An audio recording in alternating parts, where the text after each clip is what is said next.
ദൈവത്തിൻ്റെ അതിപരിശുദ്ധമായ നാമം വാഴ്ത്തപ്പെടുമാറാകട്ടെ.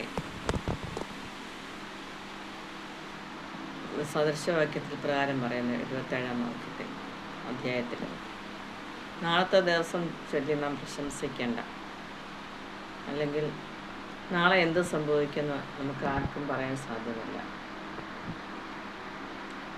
ദൈവമക്കളെ, നാം നാളത്തെ ദിവസത്തെ ഓർത്ത് വിചാരപ്പെടേണ്ട കാര്യമില്ല. അത് കർത്താവായ ദൈവം നമുക്ക് വേണ്ടി കരുതിക്കൊള്ളും. ഇത്രത്തോളം നമ്മെ നടത്തിയ ദൈവം മേലാൽ നടത്തുവാൻ ശക്തനായ കർത്താവിൻ്റെ പാതകളെ നമുക്ക് ഏൽപ്പിച്ചു കൊടുക്കാം.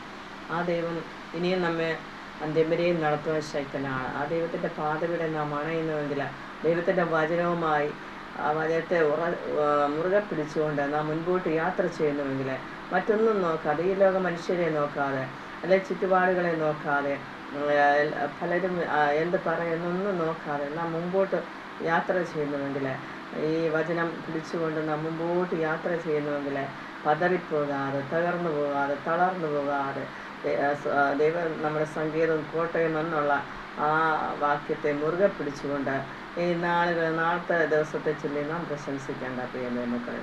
അത് യഹോവ കരുതിക്കൊള്ളും. നമ്മെ ഇത്രത്തോളം നടത്തിയ അവൻ മേലാൽ നടത്തുവാൻ ശക്തനാണ്.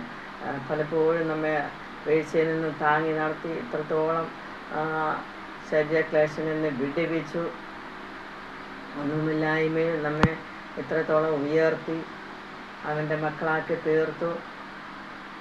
നാളെ എന്ത് സംഭവിക്കുന്ന നാം വ്യാകുലപ്പെടുന്ന അതേ നിമിഷവും സ്വർഗം നമുക്ക് ധൈര്യം തന്ന് ബലപ്പെടുത്തി ശക്തീകരിച്ചു. അവൻ്റെ കൃപയ്ക്കും കരുണയ്ക്കായി നമുക്ക് സ്തോത്രം ചെയ്യാൻ സ്തുതിക്കാം. നാളെ എന്ത് സംഭവിക്കുമെന്ന് ആർക്കും പറയാൻ പറ്റത്തില്ല. അത് സ്വർഗത്തിലെ അപ്പൻ്റെ കരങ്ങളിരിക്കുകയാണ്. അപ്പൻ്റെ കരങ്ങളിലേക്ക് നമുക്ക് ഏൽപ്പിച്ചു കൊടുക്കാം. അവൻ നമ്മെ ജീവപര്യന്തം നടത്തുവാൻ ശക്തനാണ്. അവനെ മുറുകെ പിടിച്ചുകൊണ്ട്, അവൻ്റെ പാതയുടെ മുറുകെ പിടിച്ചുകൊണ്ട് നമ്മൾ ജീവിതയാത്രയിൽ നമ്മുടെ ഭവനത്തെ ഏൽപ്പിക്കാം, നമ്മളെ ഏൽപ്പിക്കാം, നമ്മുടെ മക്കളെ ഏൽപ്പിക്കാം, നമ്മുടെ പ്രിയപ്പെട്ടവരെല്ലാം നമ്മുടെ പ്രിയപ്പെട്ടവനെ ഏൽപ്പിക്കാം, പ്രിയപ്പെട്ടവളെ ഏൽപ്പിക്കാം, എല്ലാവരെയും ഏൽപ്പിച്ചുകൊണ്ട് നാളത്തെ ദിവസം ദൈവത്തിന് വേണ്ടി നമുക്ക് ഏൽപ്പിച്ച് അവൻ നമുക്കായി കരുതുന്നതായ സകല ചിന്താകുലങ്ങളും അവൻ മേൽ വിട്ടുകൊണ്ട് ആയിരിക്കാം. God bless you.